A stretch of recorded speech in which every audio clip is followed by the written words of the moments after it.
지구재난 소식부터 시민 참여 활동까지 기후위기에 대한 거의 모든 것.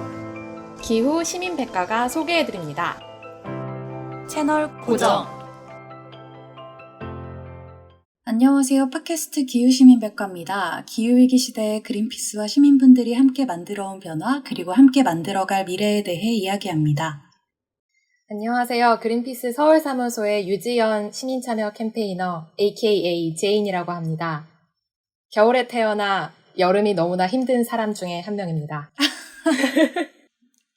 갑자기 저렇게 해야 되나 순간 멈칫했는데 네, 안녕하세요. 저는 이번 주에 술을 조금 마시기로 결심한 최소주라고 하겠습니다. 죄송한데 한스쌤 어제 집 가실 때 무슨 중국 술 사가셨다고 하지 않으셨나요? 네, 저 연땡 고량주 이런 거 사왔는데 이제 지금 전시만 해놓고 있습니다. 술을 적게 마시기로 해가지고. 결심과 행동이 그러니까. 조금 다르지 않아요? 괜히. 원행불이시. 그니까요. 그리고 제인쌤께서는 이제 겨울에 태어나셔서 여름이 힘들다고 하셨는데, 쌤 저는 여름에 태어났는데도 여름이 너무 힘들어요. 난 내가 겨울에 태어나서 그런 줄 알았어요. 아니었군요. 요새 또 장마 기간이라 더운데도 습하잖아요. 맞아요, 진짜. 근데 장마인데 생각보다 비가 많이 안 오지 않았나요? 그래서 네, 약간 마른 네. 장마 느낌? 저희 네. 얘기하려고 한 거에 약간의 스포가 될 수 있을 것 같아서 얼른 저희 새 소식부터 전해드리려고 하는데요. 저희 팟캐스트가 2주년을 맞아서 지식 채널로 새 단장을 하게 됐어요. 와. 와. 이게 다 청취자분들의 덕분이라고 생각을 하는데요. 현재 이벤트를 진행 중이에요. 한스쌤 잠깐 소개해 주시겠어요? 네, 지금 저희 팟캐스트를 듣고 계시다면은 지금 팟빵이라든지 여러 군데에서 듣고 계실 텐데 팟빵에서 저희 지식 채널을 구독을 하시고 좋아요를 눌러주시고 응원 댓글을 남겨주시면은 바로 참여를 하실 수 있습니다. 제인쌤, 저희 이번 이벤트 참여하면 또 선물이 있다고요. 네, 3가지 미션이 있잖아요. 아까 한스쌤 얘기해주신 대로 구독하고 좋아요를 누르고 응원 댓글을 남겨주신 이 3가지 미션을 완료해주신 분들 중에 무작위로 추첨을 해서 총 20분을 선정할 예정입니다.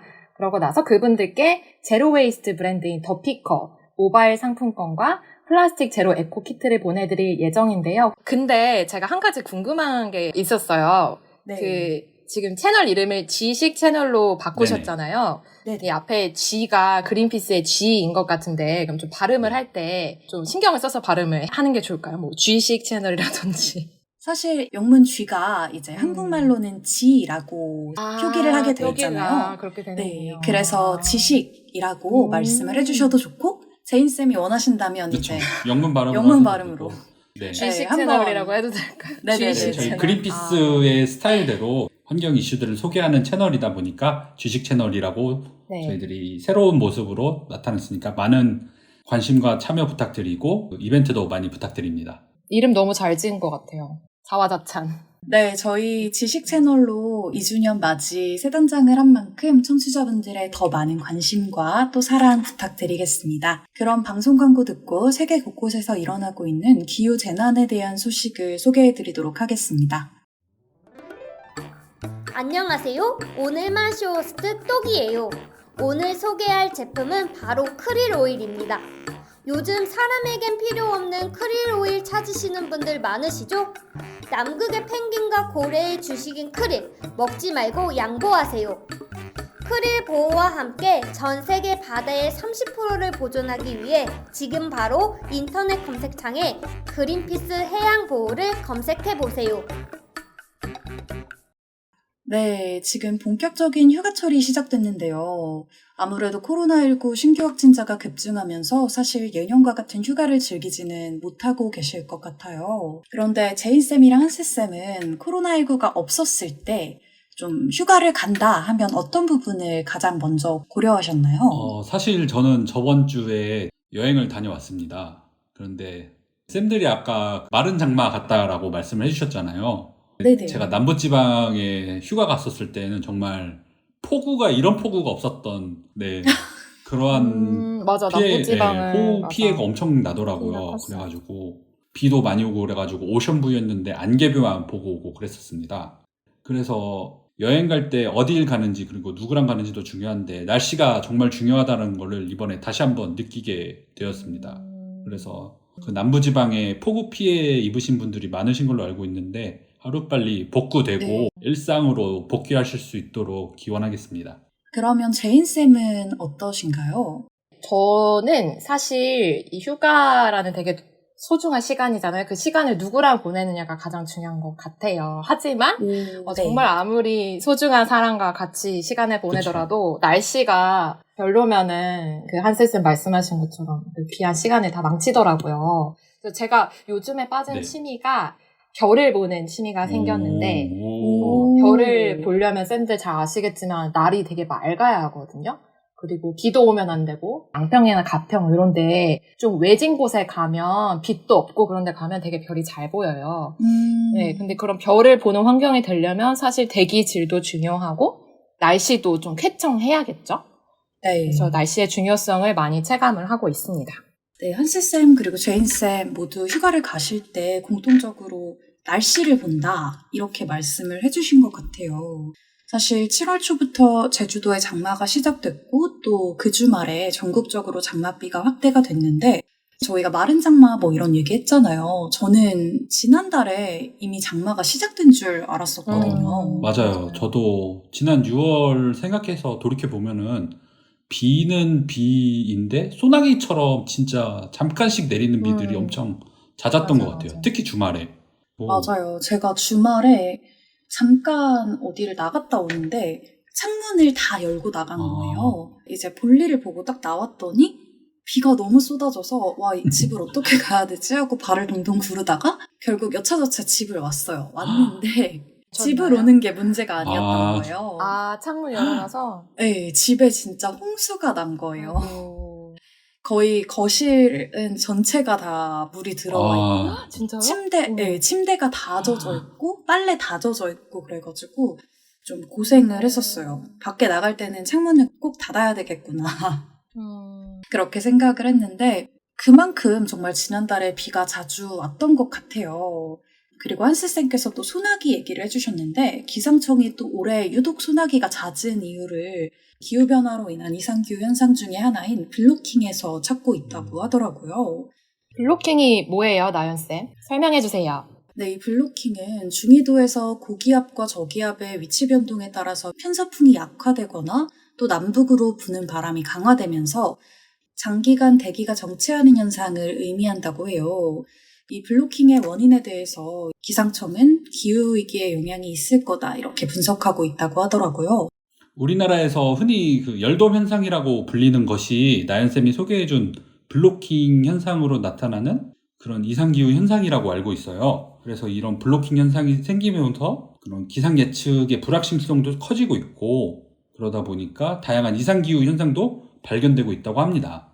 네, 그래서 한스쌤 짚어주신 대로 블로킹이라는 것이 올해에는 열돔 현상으로 나타났지만 또 작년에는 49일이라는 기록적인 장마 기간이 있었잖아요. 지난해에는 이 블로킹 현상으로 인해서 장마가 발생을 했던 거죠. 그래서 기상청 관계자에 따르면 이렇게 블로킹이 발생 원인 자체가 명확하지는 않아도 폭염이나 한파, 집중호우 같은 이상기후와 상당히 연관되어 있다라고 한다고 합니다. 그러면 구체적으로 블로킹이 왜 기후변화랑 좀 연관이 있느냐를 조금 더 설명을 해드리려고 해요. 네. 이 블로킹을 알기 위해서는 Z기류라는 거를 알아야 하는데요. Z기류에 대해서 조금 설명을 드려볼게요. Z기류라는 건 지구 대륙권 상부나 성층권에서 수평으로 부는, 수평이라는 건 가로축이죠. 수평으로 부는 강한 공기의 흐름을 의미하는데요. 특히 이제 북반구 서쪽에서 동쪽으로 부는 Z기류는 보통 찬 공기와 따뜻한 공기를 섞어주는 아주 중요한 역할을 합니다. 그런데 지구 평균 기온이 상승을 하면서 북극의 빙하 면적이 줄어들거나 북극의 기온이 올라가게 되면 이렇게 찬 공기와 따뜻한 공기를 섞어주던 Z기류가 약화가 되면서 공기가 섞이지 않고 정체된 현상이 나타난다고 해요.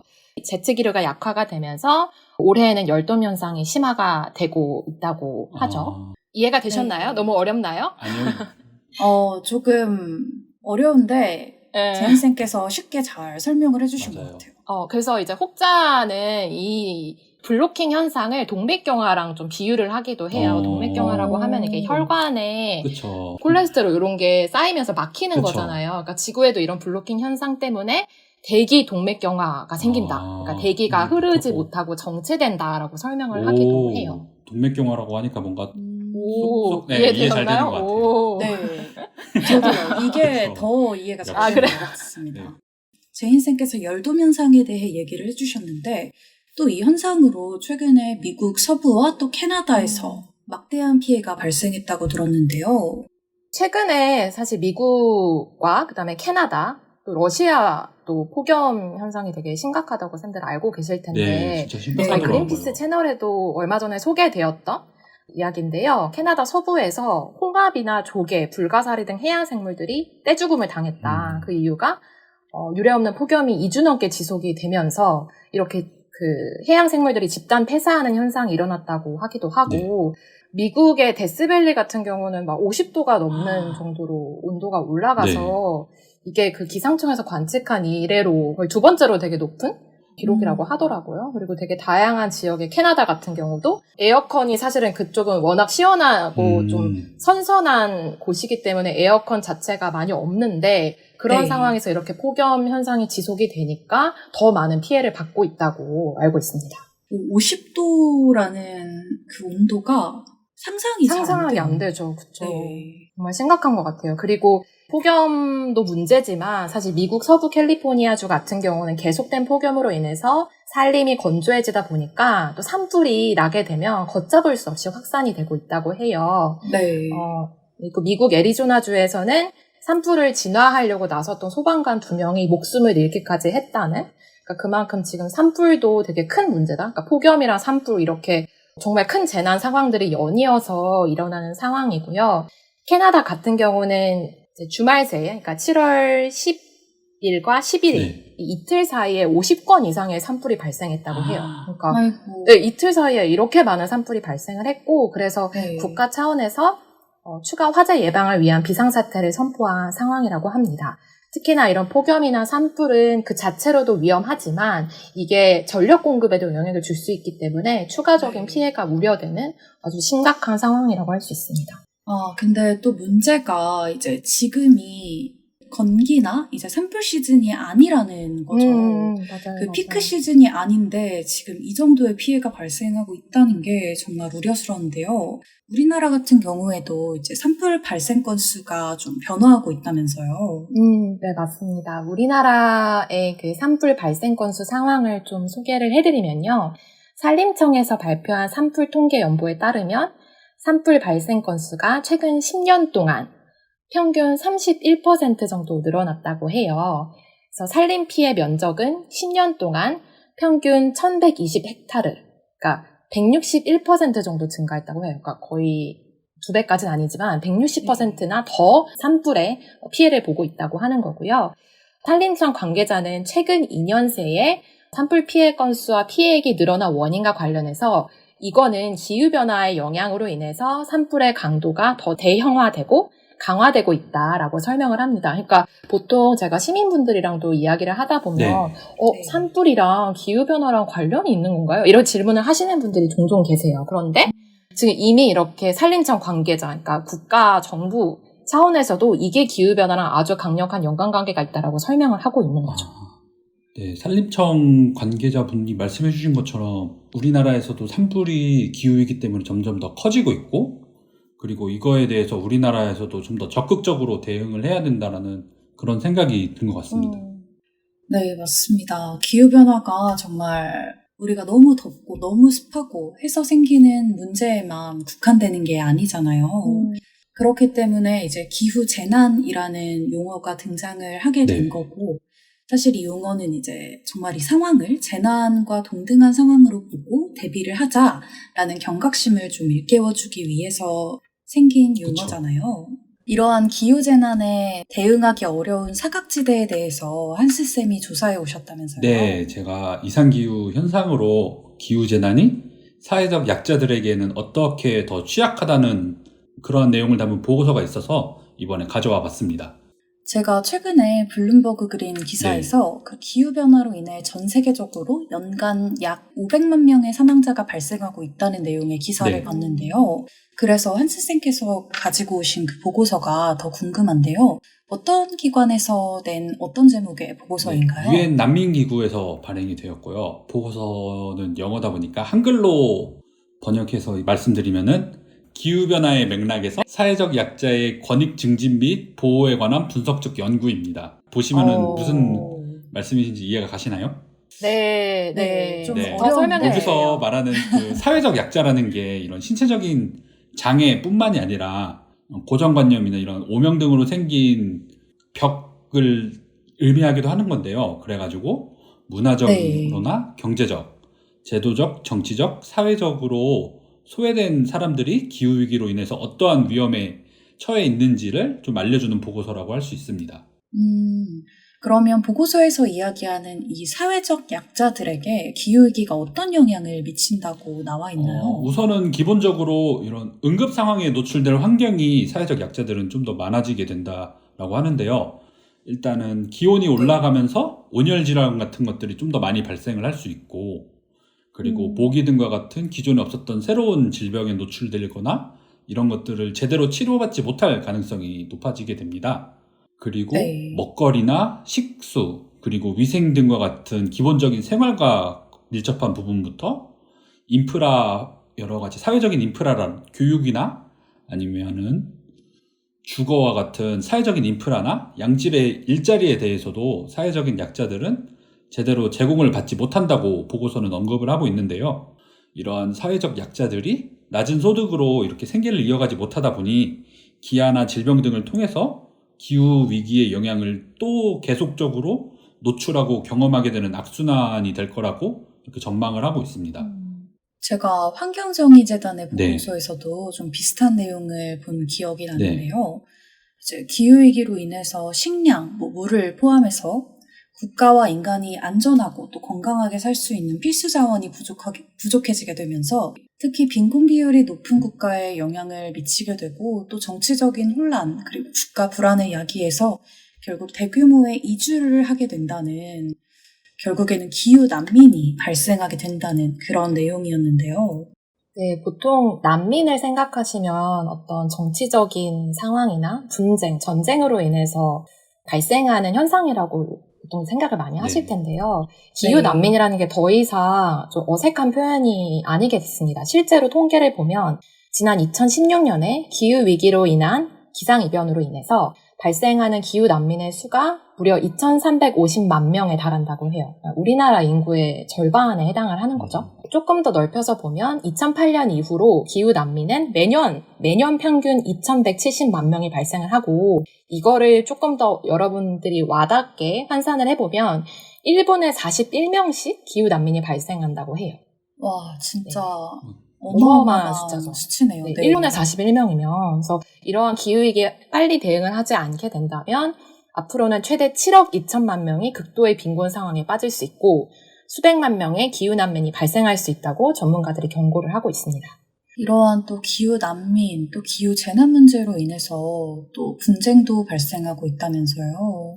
네, 사실 기후변화로 인한 외교 분쟁의 발생 가능성은 이미 지금으로부터 10년 전에 경고가 되어 왔었습니다. 2011년에 독일의 전 외교장관인 베스터벨레 장관이 유엔 기후회담에서 정말 우리가 기후변화로 인해서 기후난민이 발생할 수 있고 외교 분쟁이 잦아질 수 있으니 기후협상에 적극적으로 동참해야 한다고 요구를 했어요. 근데 2011년이면 2015년 파리협정보다 4년 전인 그쵸. 거잖아요. 그러니까 사실 그때부터 이게 정말 외교적인 문제가 될 수 있다라고 끊임없이 경고를 해왔던 거고, 그래서 기후변화는 우리가 단순히 좀 날씨가 이상해지네 이런 차원이 아니라 지금 우리가 겪고 있는 코로나19 팬데믹처럼 전 세계를 공황에 빠뜨릴 수 있는 정말 생존과 직결된 문제가 될 수 있다. 또 국제 분쟁까지도 일으킬 수 있다라는 거를 염두에 두셔야 할 것 같습니다. 이러한 분쟁의 사례가 또 있을까요? 네, 조금 더 구체적으로 어떻게 기후변화가 분쟁과 연관이 되는지 설명을 좀 해드릴게요. 사실 앞서서 저희가 다뤘던 폭우나 홍수를 비롯해서 가뭄이나 산불, 폭염 등과 같은 이제 기후 재난 자체로 인해서 사망자와 실종자까지 발생을 하게 되면 그 지역에 거주하시던 분들이 더 이상 그 지역에 거주하지 못하고 생계 유지가 어렵게 되기 때문에 이재민 사태가 속출하게 됩니다. 그러면서 이제 대규모의 인구 이동이 일어나게 되겠죠. 그리고 이런 이상기변 현상에 직접적으로 피해를 받지 않더라도 날씨가 변동이 많아지고 그러면서 가뭄이 일어나고 물 부족이 되게 되면 곡물 생산량이 아무래도 지속적으로 떨어지겠죠. 곡물 생산량이 떨어지게 되면 또 곡물 가격이 오르게 되고 이걸로 인해서 지역 간 또 국가 간의 폭동까지 일어날 수도 있다고 해요. 이게 진짜 큰 앞으로 문제죠. 네, 일어날 일이 아니라 사실은 여러분들이 좀 그동안 들어서 알고 계실 만한 분쟁 지역인 시리아나 소말리아, 인도, 예멘, 또 수단, 리비아, 이집트 등의 지역에서 이미 벌어지고 있는 일이라는 게 중요한 포인트인 것 같습니다. 이미 이런 기후 난민 문제들이 벌어지고 있다라는 게 정말 좀 충격적인 것 같은데요. 좀 더 자세하게 소개해 주실 수 있으신가요? 시리아 같은 경우는 여러분 시리아 난민 사태 기억하시죠? 근데 저는 사실 이때를 생각해보면 제가 그린피스 입사하기 전이었어요. 그리고 기후변화라는 문제에 대해서 그렇게 깊이 알지 못하는 상황에서는 시리아에서 난민 사태가 많이 발생을 했대. 이 문제가 곡물이 생산이 원활하지 않아서 그렇대라고 저는 그 정도까지만 알고 있었는데 사실 이 곡물 가격이 치솟은 이유가 그때 당시에 가뭄이 네. 심해서 2007년도에 가뭄으로 인해서 곡물 가격이 치솟으니까 거의 160여 개의 마을 사람들이 자신이 살고 있던 터전을 버리고 떠나는 난민 사태가 발생을 했던 거고요. 그다음에 다른 지역을 보면 러시아 같은 경우도 이제 2010년에 마찬가지로 가뭄 때문에 밀 수출이 중단이 되자 그 여파가 고스란히 이제 아랍권 지역에 미치면서 그때 당시에 2011년에 시리아 내전이 있었죠. 시리아 내전이 발발하는 데에 영향을 줬다라고도 합니다.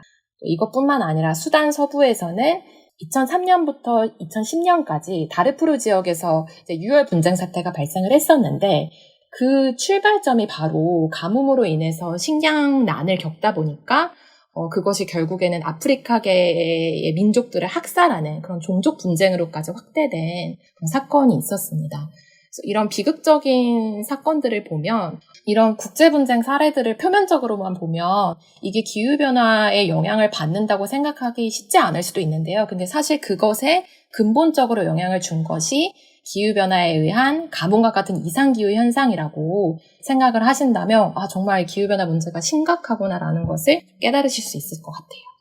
사실 이게 우리나라에도 벌어질 수 있는 그쵸. 문제인데 우리나라의 그 쌀이 3대 식량작물 중 하나라고 네. 하잖아요. 네네네.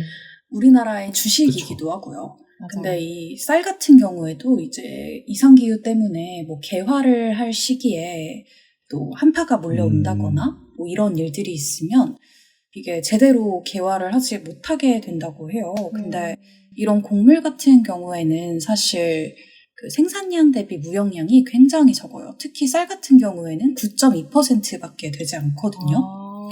밀은 이제 23%, 옥수수는 15%인데 비해 굉장히 적은 그렇죠. 수치죠. 자급자족을 해야 하는 네, 상황인 거예요? 맞아요. 근데 우리나라에서도 이제 이러한 이상기후 때문에 쌀 농사가 잘 되지 않고 또 해외에서도 잘 되지 않게 되면 자급자족도 어려운데 이제 국제 교역도 어렵게 되는 그런 상황이 발생할 수 있잖아요. 진짜 남의 문제가 아니네요, 이제. 네. 그리고 또 제인쌤께서 7억 2천만 명의 기후 난민을 언급해 주셨는데 이 기후 난민 문제를 더 심각하게 바라보는 시각이 있다고요. 아무래도 미래를 예측해서 이야기하는 것이기 때문에 그 수치가 달라질 수 있는데요.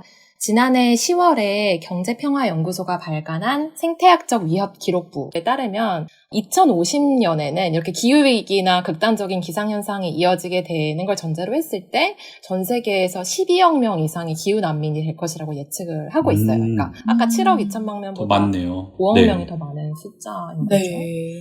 12억 명이면은 우리 지금 전 세계 인구의 5분의 1인가요? 맞나요? 6분의 1 정도 되지 않을까요? 그 정도? 네. 네네네. 정말 많은 영향을 받는 건데, 그래서 이 보고서 안에 포함된 내용은 이제 전 세계 국가들이 어떠한 생태학적 위협에 노출되어 있는가를 분석을 한 거예요. 그래서 생태학적 네. 위협 요소라고 하면 아까 저희가 얘기했던 식량 부족, 물 부족, 그다음에 홍수와 태풍, 가뭄, 이상기온, 해수면 상승 등과 같은 그러니까 기후변화와 상당히 밀접한 연관이 있는 그런 위험 요소들인데 네. 157개국 가운데 141개국이 최소 제가 앞에서 말씀드린 이런 요소들의 최소 1개 이상에는 영향을 받고 있다라고 이제 분석이 되어 있고 이 중에서 이제 우리나라가 궁금하잖아요. 우리나라는 특히 어떠한 위협에 좀 노출이 되어 있느냐 제가 찾아보니까 한국은 사이클론의 위협이 심각한 나라 중에 하나라고 해요. 사이클론 하면은 되게 좀 이렇게 동남아시아에서 많이 이제 영향을 받는 요소라고 생각을 그쵸. 하실 텐데 또 우리나라가 가을 되면은 태풍의 영향을 많이 맞아요. 받잖아요. 네, 맞아요. 이런 거 생각하면 아, 우리나라도 이제 진짜 기후가 정말 바뀌고 있구나라고 저는 이 보고서를 보면서 또 많이 체감을 했거든요. 사실 지난달 그 소나기 얘기를 할 때도 주변 사람들이 아, 동남아인 줄 알았어. 스콜인 줄 맞아요. 알았어. 맞아. 이렇게 말씀을 많이 하시더라고요.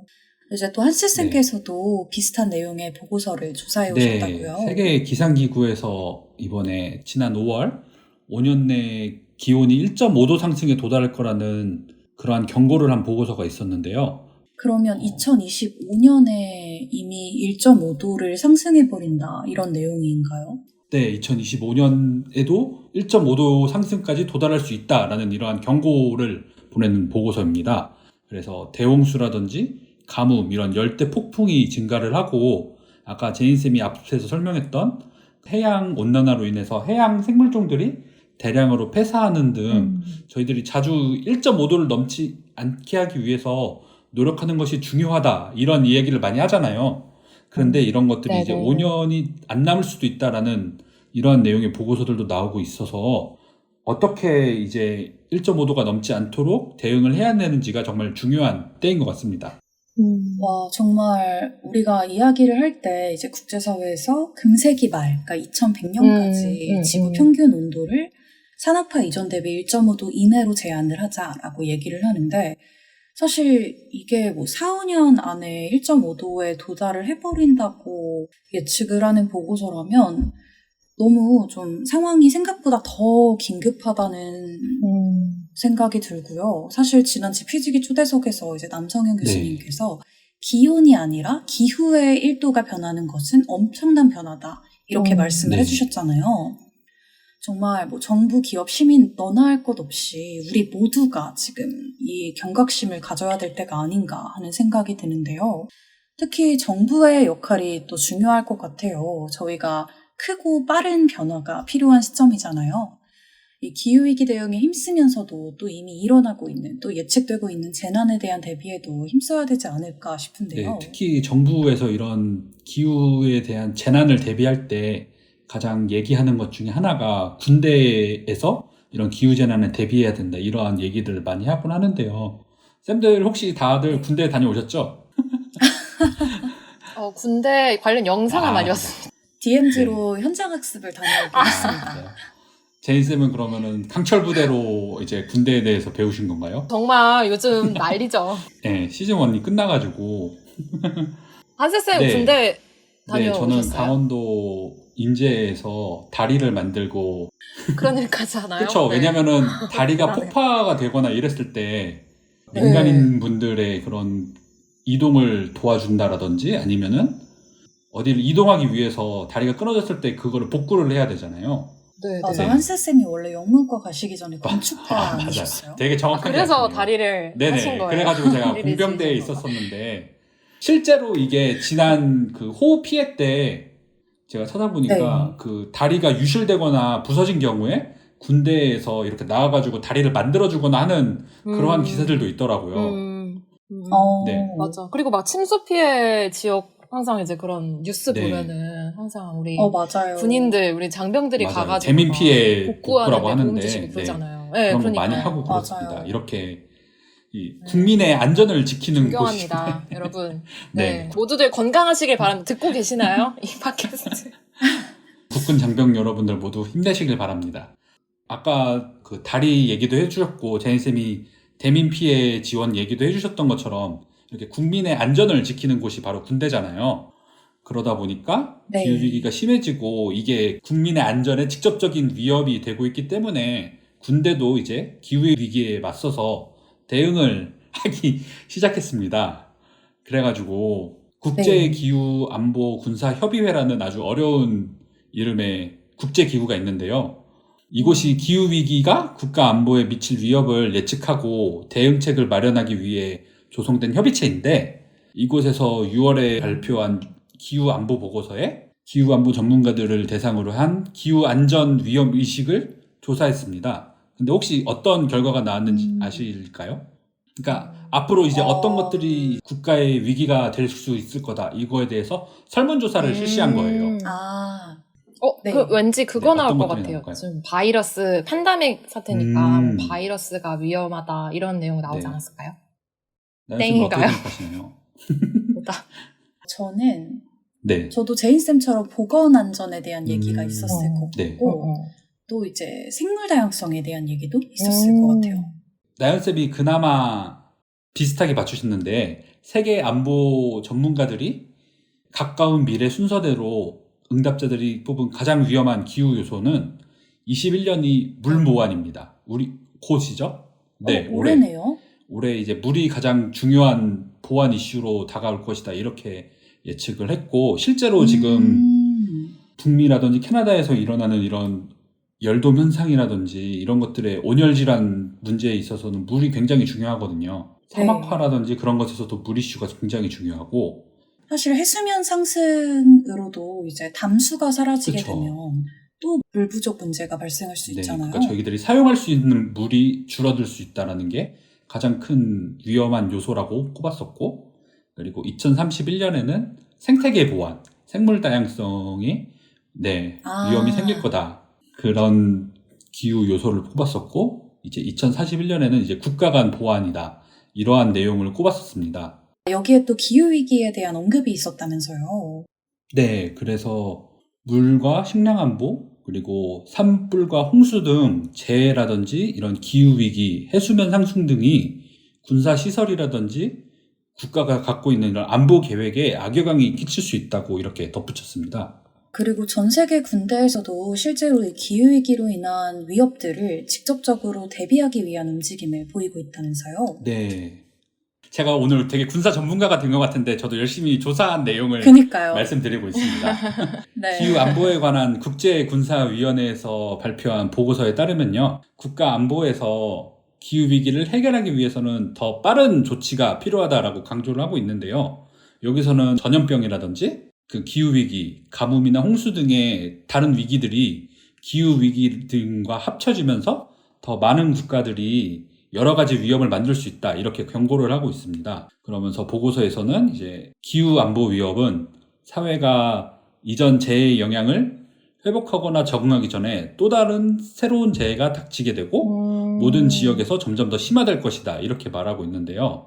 그러면서 세계에서 이런 안보가 취약한 지역들은 기후 위기에 가장 심각하고 치명적인 안보의 영향을 또 계속 직면하게 될 것이고 그러다 보면은 이런 것들에 대해서 완벽하게 대응하고 있다라고 하는 국가는 없다 이렇게 얘기를 했습니다. 실제로 그렇다 보니까 미국 같은 경우에는 기후위기에 대처하기 위해서 바이든 정부가 예산을 별도로 책정하기도 했고 국방부 장관은 기후위기를 바탕으로 한 전쟁 시뮬레이션을 적용하고 어떻게 우리 국민들을 보호할 수 있을지에 대한 해결책을 모색할 것이라고 얘기를 하면서 군대에서도 기후위기를 고려한 접근 방식을 갖겠다고 말하기도 하면서 이렇게 군대가 기후안보 문제를 심각하게 인식하고 준비하고 있는 이런 움직임도 보여주고 있습니다.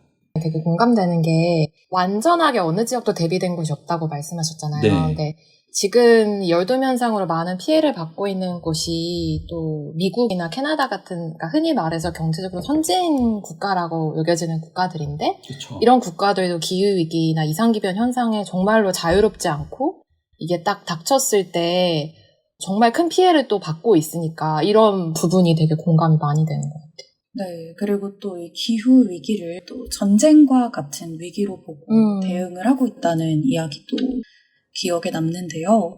이 군대에서도 이렇게 기후 위기를 대비하는 것뿐만 아니라 실제로 여기에 대응하기 위한 탄소 배출 저감 활동도 하고 있다고요. 네, 지난 3월이었죠. 벨기에 브뤼셀에서 나토라고 하는 나토 아시나요, 쌤들? 네, 네. 알고 있습니다. 저는 잘 모르는 사회 시간에 배우지 않나요? 맞아, 맞습니다. 맞아. 네, 사회 시간에 배우는 그 나토라는 곳에서 열린 외교 장관 회의가 있었습니다. 여기서 기후위기를 안보 위협으로 지정을 했고, 이 안보 전략의 핵심으로 기후위기를 포함시키면서 군용 차량 연료 등을 단계적으로 바꿔야 된다라는 주장도 나왔다고 하는데요. 이미 민간 사회, 그러니까 우리가 지금 살고 있는 이 사회에서는 아시다시피 화석연료 차량을 판매를 금지하는 곳이 점점 늘어나고 있잖아요. 네, 그거에 비해서 아직 군용 차량에 대해서는 이렇게 화석연료 차량을 퇴출하고자 이러한 움직임이 없고, 그렇게 화석연료에 의존한 군용 차량에 머무르고 있다라는 점이 되게 아이러니다 이렇게 지적을 하면서 군용 차량 연료를 단계적으로 바꿔야 된다 이렇게 얘기가 나왔다고 합니다. 근데 네. 사실 그 차량의 전력을 이제 재생에너지로 생산을 하게 그렇죠. 되면 그게 더 에너지 안보 측면에서는 훨씬 좋은 방향이 아닐까요? 저도 비슷하게 생각하는 게, 저도 예전 부대에 있었을 때 그 탄약을 지키는 것만큼 중요한 게 기름을 지키는 일이었었거든요. 아. 그래가지고 탄약고와 유류고를 항상 경계 근무를 서야 해요. 그래가지고 네. 이렇게 기름에 대해서도 항상 저희들이 예의주시하고 관찰하고 있는데, 우리나라는 기름을 다 수입을 해서 사용을 하고 있잖아요. 네, 그쵸. 산유국이 아니다 보니까. 그런 것처럼, 그런데 이런 것들이 좀 재생에너지로 대체해서 전력으로서 이런 군대에서도 에너지원들이 재생가능 에너지로 전환이 된다면은 좀 더 이런 에너지 안보 측면에서 좀 더 낫지 않을까 이런 생각을 해봤습니다. 네, 사실 해와 바람은 정말 전 세계 어느 곳에나 있는 자원이니까요. 네. 네, 그래서 한스쌤께서 군대 차원에서의 탄소 배출을 줄이는 혁신에 대해서 짚어주셨는데, 저는 실제로 군대가 기후위기에 어떤 영향을 받는지 실제 사례를 조금 더 들여다봤어요. 그랬더니 미국의 버지니아에 위치한 노퍽 해군기지라는 곳이 있는데, 여기가 세계 최대 규모의 해군기지래요. 한스쌤 알고 계셨나요? 당연히 모르고 있었죠. 그래서 여기에는 아무래도 최대 규모 해군기지니까 다양한 군사 시설들이 밀집해 있겠죠. 근데 여기가 이상 기후로 인한 홍수나 가뭄 등의 타격을 직접적으로 받았다고 합니다. 그래서 또 버지니아주의 랭글리 공군기지라는 곳도 허리케인이나 산불로 인해서 피해를 입었다고 하고요. 그러니까 지금 군대가 실제로 기후위기로 인해서 피해를 받고, 그게 국가의 안보에도 직격탄이니까 정말 위험한 상황이라고 할 수 있을 것 같고요. 그래서 군대 차원에서도 기후위기의 주범인 온실가스 배출을 줄이기 위한 완화의 노력이 필요하고, 또 그와 더불어서 기후변화로 인해서 발생하는 피해를 줄이기 위한 적응의 대책도 필요하다는 것이 중요한 포인트 같습니다. 제인쌤께서 말씀해주신 것처럼 정말 해군이 기후위기를 가장 먼저 체감을 한다, 뭐 이런 얘기들도 있잖아요. 실제로 해군기지 같은 경우에도 해안가에 위치를 하다 보니까 해수면 상승 같은 피해를 굉장히 직접적으로 빠르게 그렇네요. 받고 있다고 하더라고요. 제인쌤, 또 그린피스 차원에서 기후재난에 대응하는 방법이 있다면서요. 네. 군대에서도 대응하지만 그린피스 자원봉사자도 기후재난에 대응합니다. 그린피스 자원봉사자 너무 응원합니다. 약간 너무 새마을 느낌이었나요? 네. 아시다시피 그린피스 자원봉사자는 전 세계에 걸쳐서 활동을 하고 있거든요. 특히 네. 기후재난의 피해를 극심하게 받는 국가에서는 자원봉사자가 직접 기후재난 대응을 위한 역할을 하고 계십니다. 특히 제가 이제 소개해드릴 사례는 러시아 사례인데요.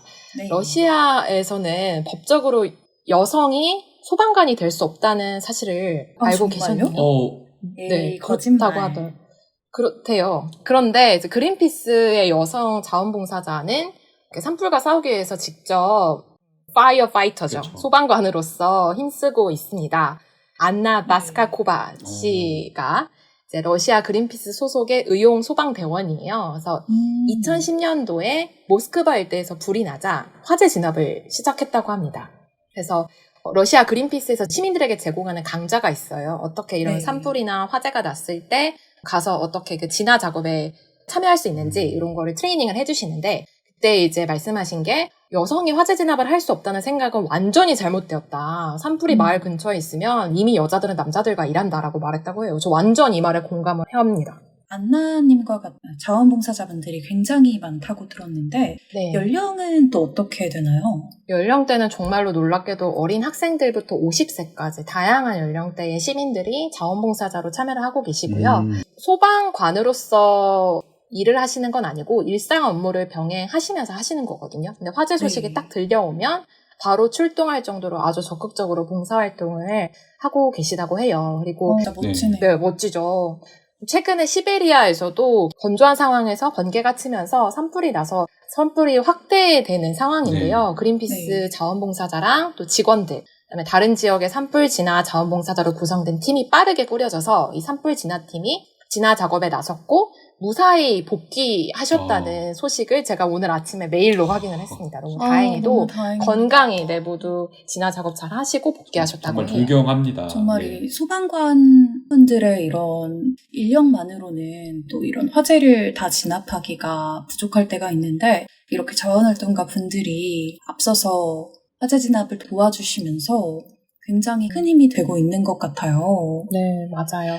러시아뿐만 아니라 인도네시아에서도 이런 산불이 크게 났었는데요. 네. 그때 인도네시아 소속 그린피스 자원봉사 소방관들이 국경에서 3개월 동안 이 진화 작업에 참여를 했다고 합니다. 그래서 3, 네. 4일 연속으로 화재 네. 진압을 하고 이틀 쉬고 이렇게 교대로 계속 불을 진압하는 그런 활동을 하셨다고 하고 산불로 피해를 입으신 지역 주민들은 화재로 인해서 안개가 자욱하면 태양을 보지 못할 정도로 안개가 자욱했다고 해요. 그래서 그럴 때 지역 주민에게 필요한 산소 치료라든지 의료 키트를 지원해야 할 때 그런 도움을 드리는 활동도 진행하셨다고 합니다. 네. 네, 사실 산불이 기후위기 때문에 건조하고 높아진 온도에서 산불이 발생하기도 하지만 반대로 산불로 인해서 기후위기가 가속화되기도 하잖아요. 그래서 나무에 저장된 탄소들이 다 맞아요. 불타면서 맞아요. 이산화탄소가 돼서 어마어마하게 방출이 되고 이러다 보니까 제인쌤이 소개해 주셨던 그 화재가 코페르니쿠스 대지기 감시국에서는 20년 만에 일어난 가장 심한 화재 중 하나로 손꼽았고 이 화재로 인해서 7억 와. 800만 톤의 온실가스가 대기에 방출됐다라고도 합니다. 제가 그래서 찾아보니까 네. 어느 정도의 양인지 감이 안 와가지고 찾아봤는데 우리나라의 2017년도 온실가스 배출량이 7억 900만 톤이었다고 하더라고요. 그러니까 이제 1년 동안 배출할 양을 지금 오. 산불 한 번에 방출했다라고도 볼 수 있는 거죠. 그렇기 때문에 산불을 예방하고 막는 이런 시민들의 노력도 기후위기에 대응하고 기온 상승을 1.5도씩 넘지 않도록 노력하는 거랑 다름이 없다라고 하는 그런 생각이 또 드네요. 네, 맞아요. 정말 이 기후위기로 인한 기후재난을 그러니까 다른 사람에게 일어난 일이라고만 생각하지 않고 정말 나의 일, 또 우리의 일이라고 생각을 하고 발벗고 나서서 도와주시는 이런 자원활동가 분들에게 정말 감사한 마음이 드는데요. 그린피스 서울사무소에서도 기후재난을 알리기 위한 활동을 했었잖아요. 네, 아무래도 우리가 기후변화, 기후위기라는 것이 확 피부로 체감할 만큼 가까이 다가오긴 했지만 아직 시민분들이 기후위기에 대해서 많이 알지는 못하시잖아요. 그래서 저희가 기후재난에 대해서 좀 생생한 체험을 해드리게 하고 싶어서 미디어 아트 전시를 한 3주 동안 진행을 했었습니다. 네. 그래서 저희가 서울 용산역에 전시장을 마련을 해서 나, 우리, 그리고 지구라는 제목의 미디어 아트 전시를 진행을 했었는데요. 3주 네. 기간 동안 2만 명이 넘는 시민들이 방문을 해주셨고, 정말요? 네, 방문을 해주셔서 저희가 그 미디어 아트 전시라는 게 어떤 거냐면 이게 오디오로 전달하기가 참 힘든데요. 우리가 지금 얘기했던 산불이라든지 또 장마, 홍수 피해, 빙하가 녹는 그런 기후 재난의 현상들 있잖아요. 그거를 시민분들이 스크린 앞에서 이제 어떤 액션, 행동을 딱 취하시면 그 움직임에 따라서 산불이 크게 나거나 빙하가 무너지거나 그런 저희가 그런 걸 인터랙션이라고 하더라고요. 네. 양방향 그렇죠? 소통 방식을 통한 저희가 전시를 진행을 했었고 정말로 많은 시민분들이 공감하셨고 사실 어떤 분들은 막 무서워 진짜 무섭다고 하시는 분들도 계셨고 막 아이들 같은 경우는 뭔가 부모님이 아이에게 기후변화 설명하실 때 좀 어렵잖아요. 지구 그렇죠. 온도가 올라가고 탄소가 배출되고 그렇게 좀 말로는 설명하기 어려운 것들을 아이들에게 조금 더 직관적이고 친근하게 설명해 주실 수 있었다는 점에서 되게 좋은 반응을 얻었습니다. 저도 갔었는데 맞아. 제 캐릭터를 만들 수 있더라고요. 그래서 또 제가 피켓도 들 수 있고 네. 저의 캐릭터를 우주로 보내면 그 피켓을 들고 이렇게 둥둥 떠다녀서 맞아. 되게 재밌었어요. 지구를 지키는 아바타들이었죠. 네. 저도 다녀왔는데 저는 개인적으로 그 지구를 제가 손으로 움직여가지고 좀 더 좋은 지구로 바꿀 수 있었던 그러한 양방향 콘텐츠가 제일 인상에 남는 것 같습니다. 그게 특히 아기들이 엄청 좋아했었던 것 네. 같더라고요. 맞아요. 맞아요. 내연기관차를 전기차 아이콘으로 바꾸고 맞아요. 그런 거였죠. 네네, 맞아요. 석탄발전소를 태양광의 에너지로 네. 바꾸고. 그래서 다음에는 어디서 전시를 할 계획이신가요? 그니까요. 그래서 저의 바람은 이제 코로나19도 조금 더 잠잠해지고 정말 다른 네. 지역에서도 이 전시를 해볼 수 있다면 너무 좋겠다. 어느 지역에 하면 좋을지 댓글로 달아주세요, 여러분. 네. 제가 좋네요. 결정권은 없지만 참고하겠습니다. 네, 오늘 이렇게 전 세계 기후재난 소식 그리고 그린피스의 미디어 아트 전시까지 이야기를 나눠봤는데요. 그러면 방송 광고 듣고 오늘 소식 마무리하도록 하겠습니다.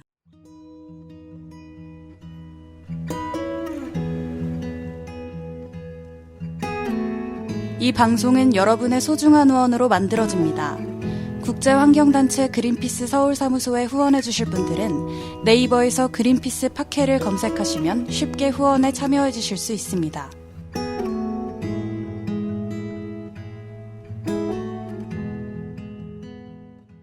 네, 제인쌤, 한스쌤 오늘 녹음 어떠셨나요? 네, 저는 오늘 약간 국방부에서 나온 초대 손님 같아 보이겠지만 아니고요.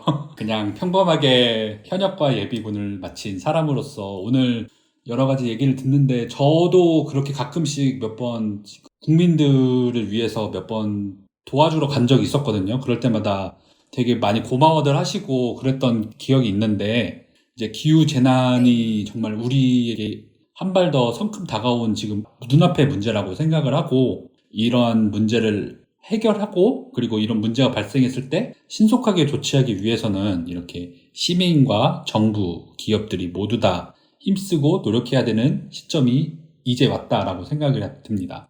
제인쌤은 어떠셨나요? 한스쌤의 말씀과 상당히 공감을 합니다. 끝인가요? 저는 오늘 그 자원활동가분들 이야기가 가장 인상 깊었던 것 같은데요. 물론 자원활동가분들의 도움도 너무 감사하지만 그런 도움이 좀 덜 필요한 그런 상황을 우리 모두가 맞아요. 힘써서 만들어야 되지 않을까 하는 생각이 듭니다. 네, 지금 코로나19 확산 추세가 굉장히 심각한데요. 청취자 여러분 모두 건강 유의하셨으면 좋겠습니다. 오늘 끝까지 함께 해주신 청취자 여러분 그리고 한스쌤, 제인쌤 감사합니다. 감사합니다. 감사합니다.